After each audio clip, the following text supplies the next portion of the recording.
Well, hello again, everybody. This is Michael Lippert. I'm one of the associate directors with the Ross MBA admissions team, and thank you for joining us wherever you might be listening. Good morning or good evening. It's a bit of a snowy day in Ann Arbor, but we have a great group here today, and we're excited to chat about one of my favorite topics personally, the Center for Positive Organizations. And I feel really strongly about today's topic because when my wife was a student at Ross a few years ago as an MBA, she absolutely loved the management and organization classes at Ross. I think she probably filled nearly the entirety of her second year of electives with management and organization classes, and not only really enjoyed them as a student, but almost more importantly, I will tell you years later in her work now, and this might be a commentary on the culture of her workplace, but she talks all the time about using some of the concepts and thought leadership that was discussed in her classes as things that her company really needs now. And those are the things that really stuck with her the most from her Ross experience. So I'm a big believer in what we're going to talk about today. And I will also just quickly mention, I know for some of you, this is probably your first time listening, and so you're wondering, there's a Center for Positive Organizations, but there's a Ross MBA. How do all these things kind of come together? So as a very quick, brief introduction, I want to sort of hit the highlights of the Ross MBA and sort of the things that we think make us a little bit differentiated in the top programs across the MBA landscape. The first of those is experience-driven learning and this whole concept of action-based learning. And that's really at the core of who we are and how we believe is the best way to learn. And I think you'll hear throughout the next 30 minutes to an hour how this sort of concept of action-based learning takes its form in the thought of positive organizational research and concepts. We're also an incredibly close-knit community, and I think you're going to hear over and over that culture is one of the biggest differentiators at Ross. And I'm really excited. This week is Diversity Week, it's Wellness Week, and I think those are particularly indicative of our culture, and I'm sure you'll hear a little bit more about those throughout this conversation as well and how that relates to our topic today. And then last but not least, we say all the time here, go blue, go anywhere. That cliche actually is often referenced in terms of you can actually post-MBA go anywhere around the world because we have alumni networks that are vast and sort of coast to coast, and you wouldn't just be in the Midwest. But today I'll sort of flip the reference just a touch and actually kind of compare it to industries. And I think one of the things that makes Ross really great is we're not just known as a consulting school or a finance school. And the Human Capital Club here and the activity going on in that space is incredibly strong. There are a number of blue chip firms that are only really hiring for their human capital practice here at Ross. And I think a big reason of that is the Center for Positive Organizations, the incredible faculty we have here, and it's something Ross is really known for. So with that, I'm going to turn it over to one of my colleagues, and let's jump into it a little bit.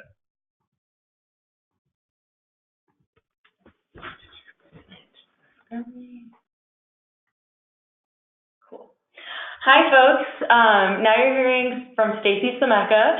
I help with our student programs here at the Center for Positive Organizations, and my role is to help bring positive organizational scholarship, research, and practices to students, both BBAs, MBAs, undergrads, and graduate level students across campus alike. And my hope is to leave students with a toolkit and an imagination of what's possible in extraordinary workplaces that bring out the best in people. And I lead our Plus Lab student program here. One of the ways that you can get involved with CPO, and we'll get to talking about that in just a little bit. But hello, welcome. Thanks for your interest in the Center for Positive Organizations. And when you end up on campus, I really hope that I'll get to meet you in person. I want to quickly introduce you, just a little teaser of our two MBAs that are joining us today, who will be able to share some stories with you as we progress through the session. But I wanted to give a big shout out and give them an opportunity to say hello. And I just absolutely love Keely and Tracy. They have been with the center for 2 years. They're the kinds of people, almost 2 years. And they are just the people you can count on. They're culture creators here, culture builders, and help us continue the great activities, the great community that we're fostering here as students at the Center for Positive Organization. So I wanted to give a chance for y'all to say hello. Yeah. Hi, everyone. My name is Keely Boston. I'm a dual degree student with the School for Environment and Sustainability. So we affectionately call ourselves URBers. Before I came to Ross, I was in the U.S. Navy. I was a logistics officer. And for my internship, I worked at General Motors, working in strategy and product planning.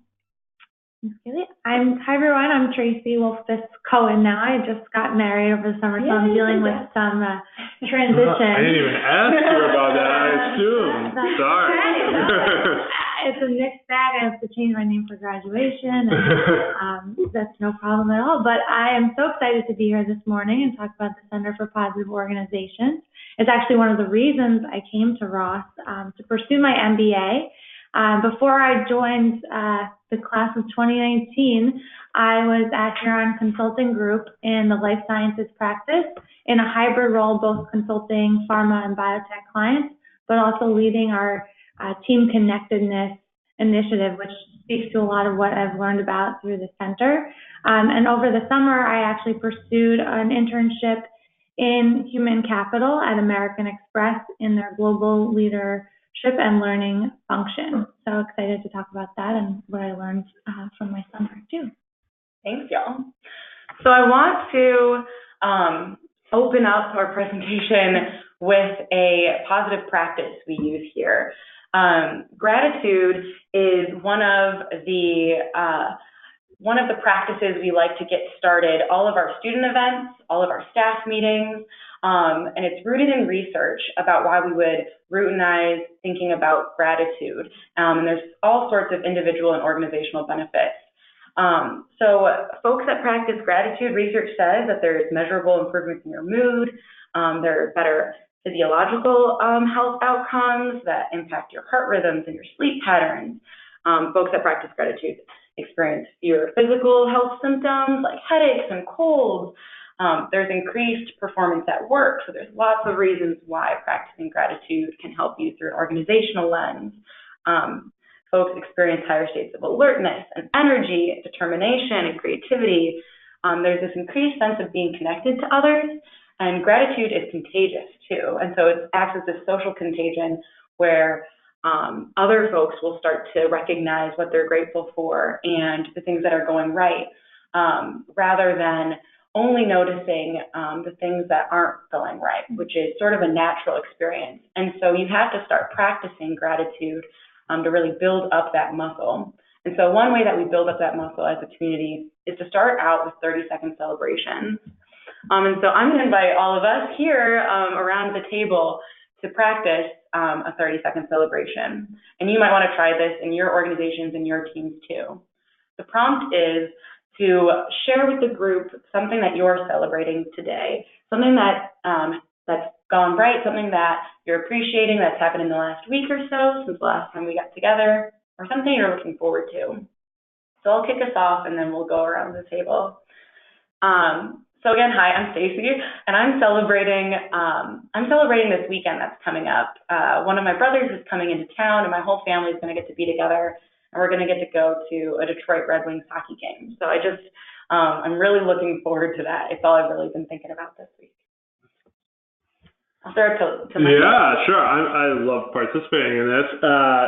So for me, and this is last night was not ideal for this, but generally speaking, when I was an undergraduate student here, I was a manager for the Michigan basketball team, and we weren't nearly as successful about 10 years ago in our success. But this has been a really magical year for the team. They have not lost a home game in over a year. And I get to work at the games and be at the scorer's table and see it up close. And I love sort of the chemistry and the energy in the building. And I feel like I had a little bit of peace in helping build that. But it's really nice to be here for it in person and see it come together. Awesome. And I love being up in the student section and seeing Michael. Hi, it's Tracy again, and I am celebrating something Michael alluded to at the beginning of the call, which is Wellness Week. Through a new organization on campus called the Comfort Zone, we're launching a well-being platform to help graduate students promote anxiety and stress management and really build a balanced experience. And so we're launching today, and it'll be, I think, 6 or 7 events all through next week, and initiatives that we're infusing gratitude throughout. So we have a gratitude wall that's going to be up outside of the cafe in the business school. I'm really excited.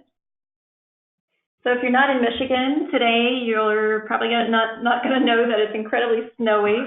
And my two of my children out of the 4 have a snow day from school, and I want to thank Stacy for helping me set up a little room beside here with some Valentine's crafts and some activities for them to get settled. So on a day when I may not be able to make it to class, she made it possible. So thank you, Stacy. Thanks for making time to be here. I know that there's a lot going on for everyone. So next up, I want to introduce you to CPO, the Center for Positive Organizations, and our mission. So we are one of the many research centers and institutes here, and our mission is to inspire and enable leaders to build high-performing organizations that bring out the best in people. And so we are bringing research and practices to not only students, like through my role and getting to reach out and engage with folks like Keely and Tracy, but we also are bringing positive organizational scholarship to scholars around the world. We're bringing them to organizational leaders who are also on this journey to build extraordinary places to work, whether they're already building great places to work or they're trying to grow towards that goal. And we're also resourcing teachers to bring this into their classrooms. And so CPO's mission is to inspire and enable leaders and change agents wherever you may sit in your organizational experiences, whether you're a student, an organizational leader, a scholar, or a teacher. And now I want to tell you a little bit more about what positive organizational scholarship is, because for some of you, this might be the very first time you've really heard about this field of research. So positive organizational scholarship is a subfield of management and organizations. One stream of classes that you could take here at Ross. Positive Organizational Scholarship is really special here at Ross because it was founded here by 3 management and organizations professors. Those are Jane Dutton, Bob Quinn, and Kim Cameron, who you can see on this slide. So we like to think about POS as really, really special because our students get to engage with the pioneers in this space. They're learning from the folks that got this field started and is now researched by folks around the world. Positive Organizational Scholarship is this umbrella field of research that studies ideas like meaning and purpose in organizations or ethics and values in organizations, great work cultures, practices that bring this to life. And so all of those ideas fall under this umbrella of positive organizational scholarship. And the 2 markers that our scholars really look for is a high-performing organization and the impact of bringing out the best in the folks within that make up that system, organization, team, or group. So positive organizational scholarship, you'll hear us sometimes refer to it in our acronym of POS as well along this presentation. Next, I want to share the 3 ways that CPO students at Ross can get involved. And we like to think about them as a menu with varying levels of a deep dive. So depending on how much time you have, how much interest you have in this, there's different ways to taste positive organizational scholarship. And those 3 menu items are positive organizational scholarship coursework, our events called Positive Links, and our Plus Lab program, which is how we got to know Keely and Tracy. So first, to explore our positive organizational scholarship coursework, here you see Bob Quinn sharing some of his work with our Plus Lab students. So a couple examples of positive organizational scholarship coursework are classes with Professor Shirley Kopelman, where you'll learn about bargaining and influencing skills, a negotiations class. We have another course by Wayne Baker, who's our faculty director of the Center for Positive Organizations around human behavior. We have Amy Young, who is our faculty director for CPO's organizational program, the consortium. This is the 2nd year that they've gotten to teach positive communication. So that one's actually in the communications stream of classes that you could take here at Ross. And another one you might be interested in is social entrepreneurship, taught by Chris White. If y'all have gotten a chance to take those classes, I'd love to hear some of your favorite moments So I'll plant that seed really quick for Tracy and Keely. And these POS classes are a great way to get a taste of POS. So not every class in that course will be about POS, but it's surely taught through this lens of positive organizational scholarship, learning about how you unlock resources through this systems or organizations lens. And so if y'all have if either of you have a story about a class that you guys have gotten to take any of these classes. So I did take Jane Dutton, which is not on this list, but she's been one of the leaders here at the Center for Positive Organizations. And I will say that in her class, we focused a lot on the science behind a lot of the research done here, as well as how to apply that every day in business settings, as well as in your own personal life. The class was phenomenal. It was a joint between undergrad and graduate students, and honestly, some of the undergrads had some of the most insightful things about culture within the workplace that I've ever seen, and they brought so much to the table. I will also say that outside of this list, and when I'm at the School for Environment and Sustainability as an Herber, I've been focused on behavior, education, and communication there. It's its own track within their program, and they often reference a lot of the work that's done by CPO in some of their more psychology-based classes. So although I haven't taken the classes here on this list, I've actually been getting some of the research through other means. And I also have one additional year, so there's 2 of the classes here on this list that I will be taking, hopefully as long as I can get in the class next year. So I took Chris White's class, Social Entrepreneurship, and so many students come to business school thinking about entrepreneurship from the perspective of building your own company or startup. But entrepreneurship was such an interesting twist on that in terms of how you can be a change agent within your organization. So Chris kind of walks through a specific framework to how to cultivate change in an organization. And we have 4 different case studies where representatives from the company come in and you present your recommendations back to them of how they can be internal change agents within their organization. And it's a mixed bag of MBA 1s, 2s, and other graduate students. So you have a really healthy dialogue around social issues in the workplace, among other things. So I love that class. It's definitely one of my favorites. Thanks, y'all. Next, I want to share the next item on our menu, the next deepest dive into positive organizational scholarship, and that's through our Positive Links speaker series.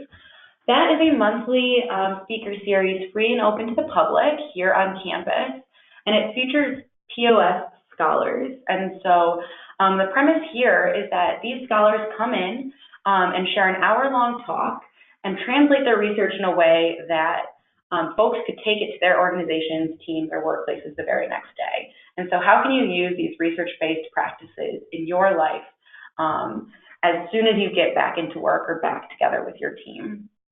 Like I mentioned, these happen monthly. We actually have a Positive Links session next week featuring Mandy O'Neill from George Mason University. That's going to be on February 20th from 4 to 5 p.m.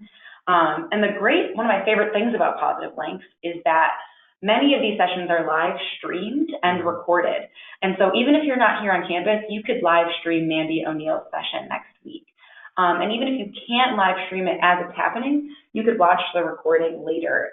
Mandy's going to be sharing about how culture is infused with positive emotions can impact your organization. And so if that topic doesn't resonate with what you need in your organization, I would say go back and find a topic that resonates with you and watch one of those recordings.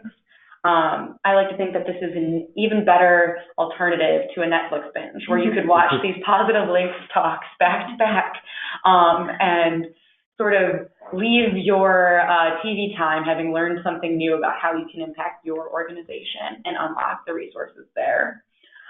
We've had guest speakers like Teresa Glom, who you can see in this photo. Her topic was around Let's Make Work Better, and she was one of my favorite guests because she left the room with lots of small micro practices for people to imagine how they could impact their organization. She talked about panning for gold and recognizing that not every practice is going to impact your organization in the right way, but that you might be able to find one that resonates with you. We've had Adam Grant, the author of Give and Take Originals and co-author of Option B, a U of M alum, come to speak to us 2 years ago. That one's a fan favorite. And just last month, we had a guest, Stephanie Creary, that I would totally recommend to go watch her recording, where she talked more about inclusive workplaces. And so I'd say go back, check them out, and then if you're ever on campus, to come check them out in person or live stream them from your desk. They're a great way to taste positive organizational scholarship research. Yeah, so I would just add, in addition to the recording for this webinar, I'll be sure to send out the link for the library of recordings. I go to them sometimes if I miss them in person, so happy to do that for everybody listening. Yeah, and if you have any favorite moments or anything you want to share, I don't want to stop you. Just here, Bob Quinn came also, and he talks a lot about purpose. That's his area of research, is purpose and at work and just in your personal life and how you meld those two. So that's something kind of that's been in the back of my mind throughout business school. He also came and did a huddle, which I think you're about to get to. So kind of having two opportunities to spend with Bob in addition to so much time with Jane. Yeah. Yeah, I was going to say for Jane's coursework, some of the homework, air quote homework, was to watch several of these videos. And, you know, it's not homework. It really is a Netflix binge on a lot of these. And you leave it so insightful with some of the little bits and pieces that people bring each time.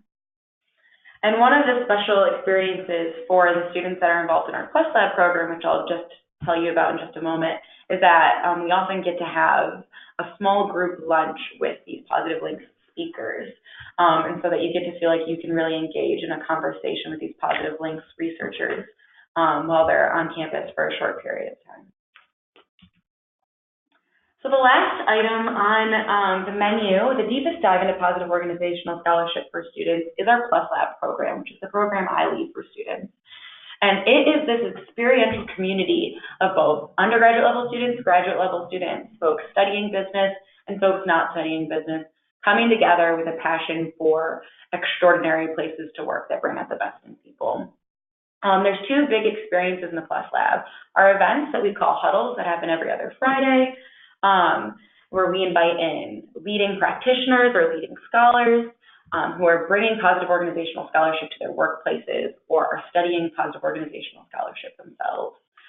This is a great way for our students to learn about what's possible in organizations. And you can actually see one of our guest speakers, Hank Mercer from Method Soap, from People Against Dirty, who came to speak to our students in this photo here. The second big experience is the 7-week course with Jane Dutton that Keely was talking about. And that's exclusive access for our Plus Lab students. There's always seats reserved for the people that come into our program in their very first year, one of the requirements. And it's 7 weeks of class. We like to think about it as a buffet where you get to taste the many different ideas that are a part of positive organizational scholarship and learning about positive organizational scholarship from the book, the research that holds up these ideas, so that you can make the case of why POS matters in workplaces. And right now, Tracy is the teaching assistant for that course. So that's exciting too. I just want to offer a few examples of the folks that have come through to talk to our Plus Lab students. We've had people ranging from Walter Robb, the former co-CEO of Whole Foods. We've had Larry Austin, the store team leader of the Detroit Whole Foods market. We've had Bruce Fow coming to talk about his purpose initiative at KPMG. Hank Mercer, as I mentioned, he leads, he's a VP of sales at Method, and is also a Ross alum. We have lots of Midwest companies that are making a big splash in building great workplaces, like Root Inc., Cascade Engineering. We've had folks come in from Elzinga and Volkers, Herman Miller. We've had executives from Nationwide Insurance. So people from all sorts of different industries that see this work as relevant, whether it's engineering, human resources, consulting, sales, you name it, IT, that are finding positive organizational scholarship work relevant. And so now that I've offered you this sort of menu of ways that MBAs take these different bite-sized or big pieces, big tastes of positive organizational scholarship, I want to invite some storytelling from Tracy and Keely to either highlight what your experience in the Plus Lab has looked like, a favorite huddle, a favorite lunch. How has POS played a role in your experiences on campus?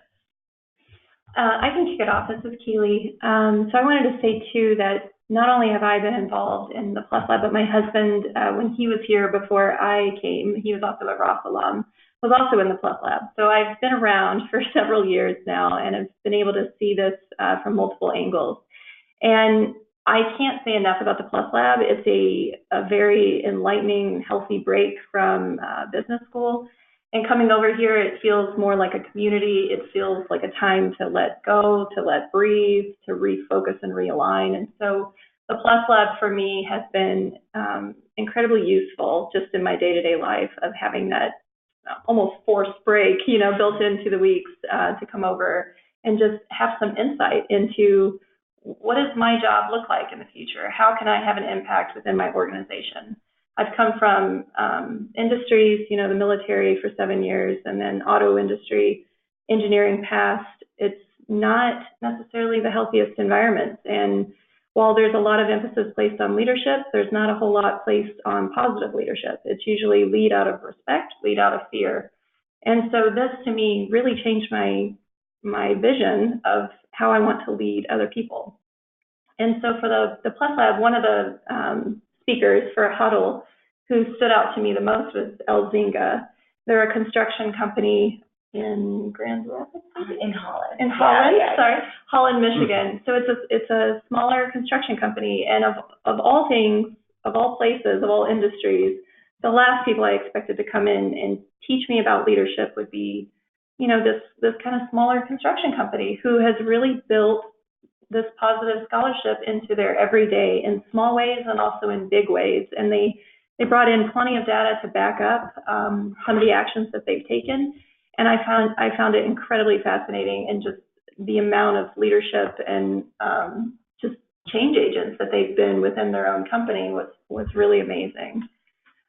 I really loved Elzinga and Volker coming in and exploring the tension between simple things that they did, right? And they took these, what they, self-called big burly men and put them in a room over a weekend and had them bring a small artifact from home that represented something to them, that meant something to them. And they made the comment that they had, these big burly men sitting around a fireplace and almost in tears talking about their granddaughter or grandson and how proud they were of them or their father. And so simple things like that bond people together in the workplace that you don't necessarily get from your day-to-day job and that you need. And I think that that sense of community doesn't always happen in the workplace. It's hard to find, and leaders are really the ones to help drive that. Thank you. Yeah, I would echo a lot of how Keely kicked that off in terms of the environment that the center fosters. It's probably get emotional. I know, right? Because it's definitely one of the things I'm going to miss most about Ross. But I think there's two things that probably stand out most to me beyond the people, but just in terms of the programs that I've taken advantage of. The first would be the book club. So about once every month and a half, every 2 months, Stacy will pull together a group of faculty, students, and staff to, invite them to read a book for pleasure outside of schoolwork. So this week we read Joyful, The Art of Seeing Extraordinary in the Ordinary. And at 8:30 a.m. on Monday, I came, really excited to talk about the book, what I learned, what I thought, and more so hear what everyone else had thought about it. So as Stacy affectionately calls it, a small but mighty crew. It's just a really intimate setting, and Jane Dutton, who's been mentioned a couple of times, makes her a priority to be here for that. So we've read a couple of books, Rebel Talent. I had the opportunity to lead that book discussion. We've read Option B, among others, Big Potential. So really great way to kind of continue personal learning journeys on top of coursework. And then in terms of my favorite huddle, I was looking at Hannah Aikens from Steelcase. So Steelcase, if you're not familiar, is a furniture company, and they do a lot of office decorating and interior design. And it's just something I never thought about from the perspective of positive organizations, how much the design of an office can bring about a positive feeling and environment for employees. So she equated it to sort of like a wilderness environment where you have like a running river through an open space. It's kind of like your hallways and how we're historically used to being in like cubicles, but having these open layouts allows for more natural points of communication and connection randomly throughout the day. So that really spoke to me and how I want to think about a future workplace and evaluating one, not just by who's there, but how they're interacting with each other and what environment. This is the second time I've heard this week an MBA talk about that. Yeah, Steelcase and that discussion. So I think we should have somebody like a leader from Steelcase do a future positive links talk, because clearly they're doing something. You know, like, it just seems like it really, like you wouldn't think of like a furniture company. I love it. That's another one too. Was Root. Right, Root talked to visit this Friday. Yeah, and they talk a lot about when they have onboarding of new employees. One of the first things that they do is have their on-hand graphic artist paint a portrait of each new employee and hang it on the wall. And so you have a sense of kind of coming home, right? It's not just the place you work. Your picture's on the wall. I'm assuming it makes it a little harder to leave too, but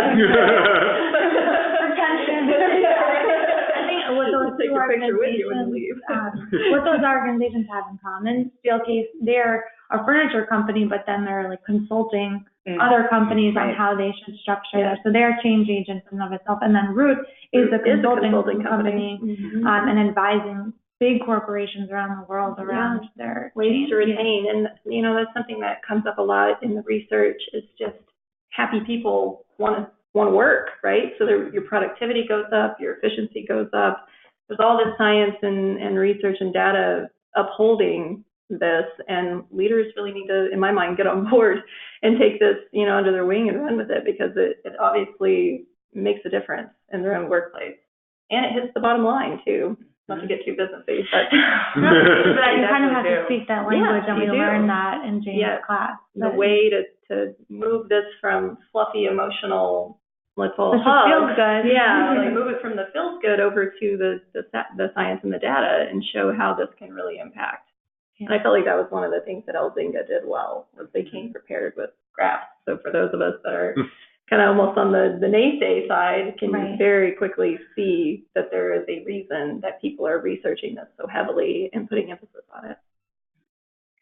So I have one more curiosity for y'all about thinking about how this is spilled out into your experience outside of the Center for Positive Organizations, whether it was a team project in class, whether it's a student organization, whether it's at home. How has some of your experiences at the huddles in Jane's class spilled over into life outside of the Center for Positive Organizations? So many ways. I think a great example of this would be my summer internship at American Express. So as I mentioned before, I was on the Global Leadership and Learning team, reporting directly to their Chief Learning Officer. I had a specific project I was assigned for the duration of my internship over the course of the 10 weeks. But I personally felt that I wasn't meeting all of my personal goals for what I wanted to gain out of the experience. So I went into my POS toolbox, and one of the skills that Jane teaches us is job crafting. And the idea is that you should take ownership of your career and think about tasks and roles and responsibilities that energize you versus those that are de-energizing to you. And so I sat down with my manager for the summer and talked about kind of my vision for what I was hoping to get out of the summer in terms of leadership development.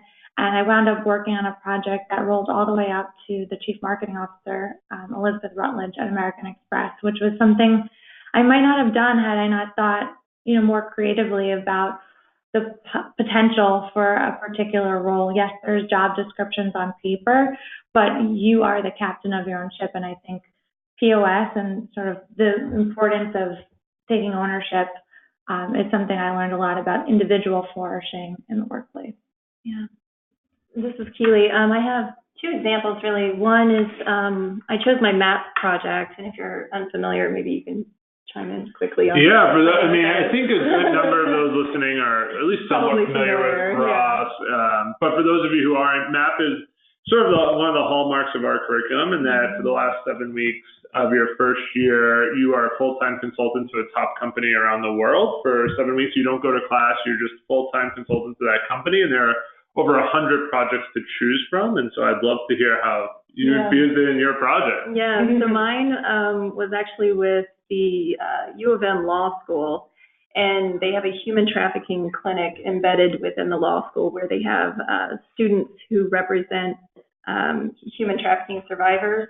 And what they were trying to do was to start a business that would provide wraparound services for survivors and give them job skills, provide them with opportunities such as like transportation to work, healthcare, all these other services that they really need to get their feet back underneath them and take back off in life. And so my MAP project was centered around that, and the two founders of the company highly were embedded with the center and wanted that incorporated into the business model itself. And so that was one of the things that I worked on during my MAP project and thoroughly enjoyed. And then the other thing I was thinking about just in terms of spillover was Ross focuses a lot on the Michigan model of leadership, which is where we each kind of take one of those online quizzes and we're assigned a color and we kind of understand a lot more about ourselves. And for me, I'm a green, which means that I enjoy kind of the more the creative process, the more visionary process.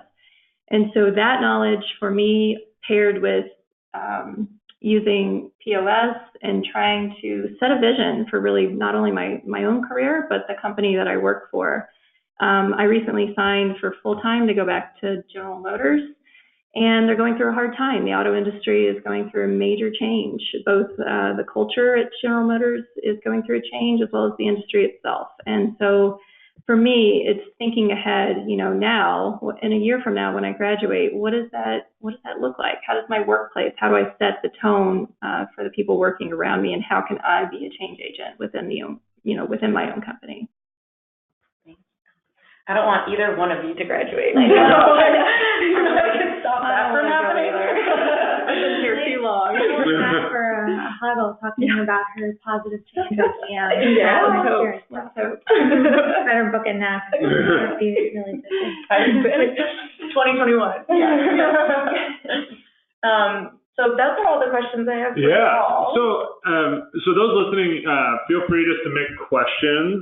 We have a few minutes. I have a couple that I always get on the road as I'm traveling, talking about the Center for Positive Organizations, because I tend to bring it up pretty often, given my wife's experience. But we're talking about the future, so let's start here. You guys are going to leave here soon, unfortunately, and carry this into your workplace and your roles. And so this might be a little loose of a question, but I think for those who maybe aren't like going directly into, an HR type role, or maybe they're coming here to go into finance, but they do want to have sort of this positive culture in their workplace and share it with others.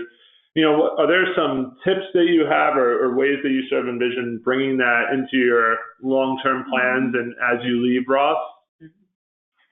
Yeah, so my role, I spent the summer in human capital, but I found that I missed being on the strategic side of business. So not that human capital is not strategic, but I think I was more oriented toward like operationally. And so I'm going into a business development role at a boutique consulting company. And in my conversations already, they've been so interested in what I've learned from the Center for Positive Organizations, as well as my prior role before business school, which answers your question around this like team connectedness initiative I helped oversee. And the idea behind that is there are so many ways employees can get to know each other. And so even just setting up a coffee chat for either virtually or in person between different levels, different geographies, different functions has been a great way to kind of build a positive culture in both the Ross community I've experienced, but also just in the workplace as well. And we also had more personal ways to get to know one another. So developing a company newsletter has been a great way too. That worked for for my team where we profiled one particular person, not just like what they do day to day at work, but who they are as a person outside of work, what they care about. And so getting to know people at work is probably a big component of a positive culture that I think that the team I'm joining is really eager for me to share. Yeah, for me, I think it's simple everyday things of, making sure you're being present, making sure you're making eye contact with people, making sure that you're not sitting in meetings, everyone staring at their laptops, make sure that you're fostering those individual connections with people. And I think for me, it's as simple as setting aside maybe 45 minutes, an hour each week to actually have real coffee with someone and sit down and take that time and space to get to know someone, not just on the surface. And also, some of the things we've learned here was ways to foster getting to know someone quickly.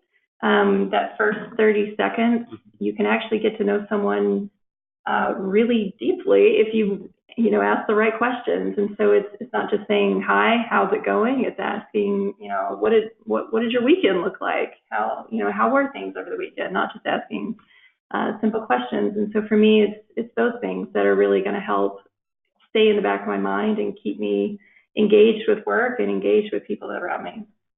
That's awesome. One thing I noticed also with my wife going through the recruiting process is, and this is a good problem to have in business school, but there's so many opportunities and different recruiters on campus, and all the industries sound really interesting. You're like, I didn't think I could do that. And I watched my wife sort of get pulled in too many directions at first. And I think, when push came to shove and she was trying to figure out which offer to accept and the next steps, it was this sort of research and the ideas of what do I value, what energizes me. A lot of these concepts really help really figure out, I think, what her next steps were. So, I think there's even if you're not directly going into a field where you're going to, practice this all the time, there's a sort of personal development in your style that I think is incredibly helpful from the research that we do here. So I would keep that in mind.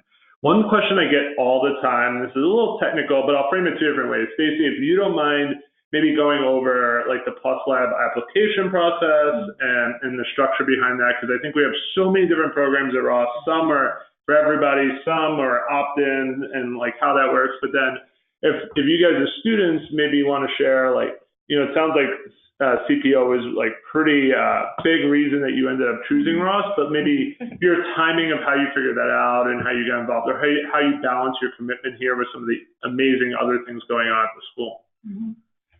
So there's two pieces to the Plus Lab application process, and it's a pretty competitive process to get in. And we wish that we could be able to serve all the students that apply, but we like to make sure that we're resourcing students to keep learning through some of the other menu items that I've suggested today. But so there's two pieces. There's an online application that goes live mid-August. We'll often launch it as it overlaps with the MBA orientation, because we know you're on campus, we know you're excited, and so we'll often open up the online application just in time for all the MBAs that show up on campus. And then the second piece is a community interview.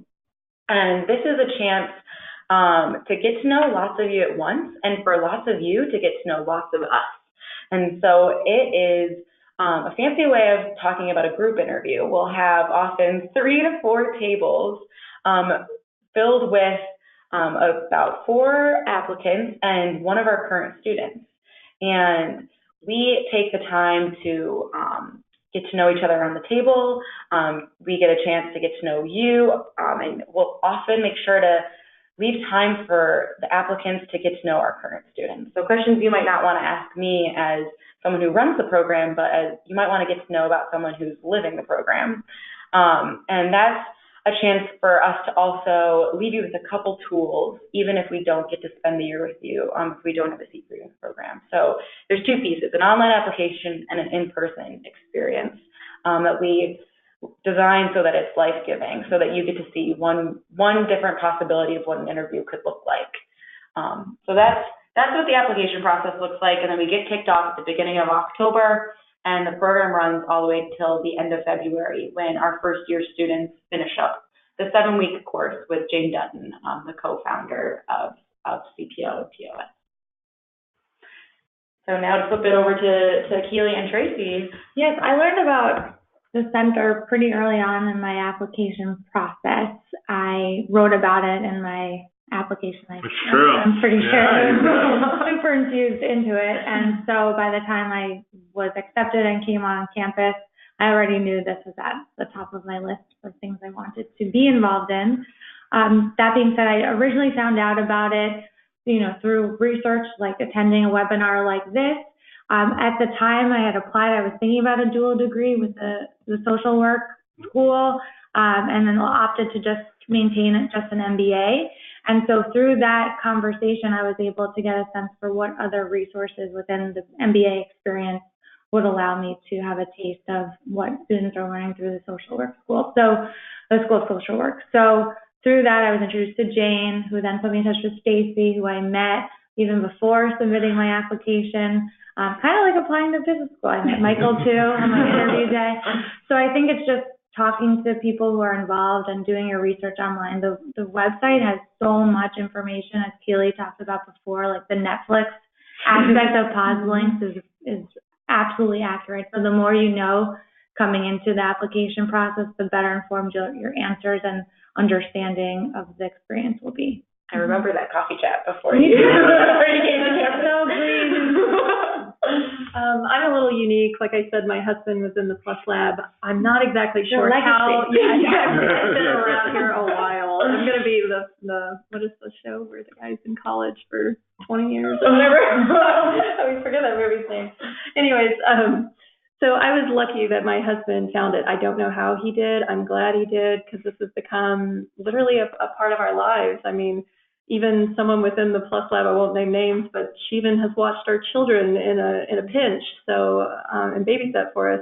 So it really becomes a family that you feel like you're just coming back home.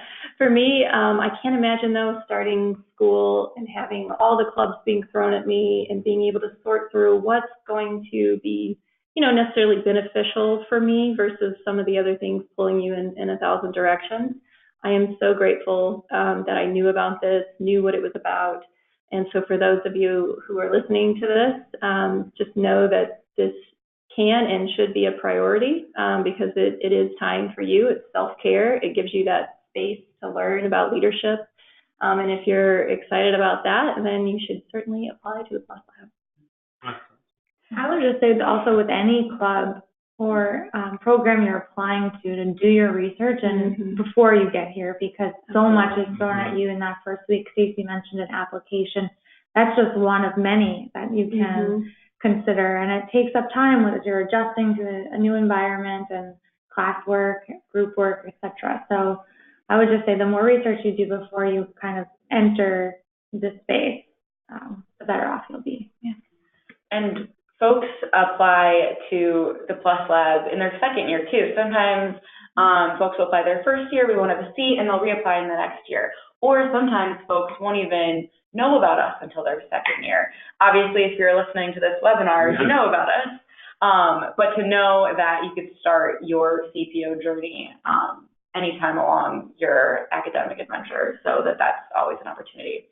And I remember meeting Keely, who had an opportunity to come to a huddle before she was even a student. I think I came to 2 huddles and probably 3 or 4 POSLinks, actually, before I was ever even a student or admitted. Yes. Just hanging out. A great role model for just jumping right in. Well, thanks a ton for your time and sharing all of your experiences. I'm not seeing any other questions at this point, but I think we end things in sort of a special way in this family, and so I think it's sort of fitting as opposed to just a normal goodbye, and I'll let Stacey share. Yeah. So I want to offer one more practice you might try out in your own team or organization, and so I'm going to invite all of us around the table to end in a one-word appreciation. And so this is another way to practice gratitude and appreciation, and a way to amplify positive emotions and connections in your team or organization or your meeting. So I'm going to give us a moment to think about a one-word appreciation for our hour together. Just one word. It could be a phrase, it could be hyphenated. You can break the rules. So I'm going to give us just one moment to think about a one-word appreciation, and then I will kick us off. And all of you listening can participate too and share some via the questions or the chat. So I'll get us kicked off with generosity. My word's going to be family. Hopefully I didn't take yours. I think words are also duplicates are fine. Gratitude. I'll go with reflection. Yeah, this has been a fun trip down memory lane for me, and I'm excited to go talk to Julie about this tonight. I did see somebody just asked about the Positive Links speaker series, so your Netflix binge for the weekend is now confirmed. I will send out the recording of the webinar in case you want to go back and catch something, but also I'll send out the link to that, and also I'll share some of the key electives, course descriptions, and faculty members we discussed in depth, so you could take a look at that on your own. There's folks who are excited to positively supplement their Netflix binge, which we love. So thank you. Thank you again for listening. Stacy and our students today are some of my favorite people here at Ross, and they are really generous with their time. So if you have questions and want to sort of follow up and learn a little bit more, we definitely welcome you to do that. So go Blue, and thanks for listening. Thank you.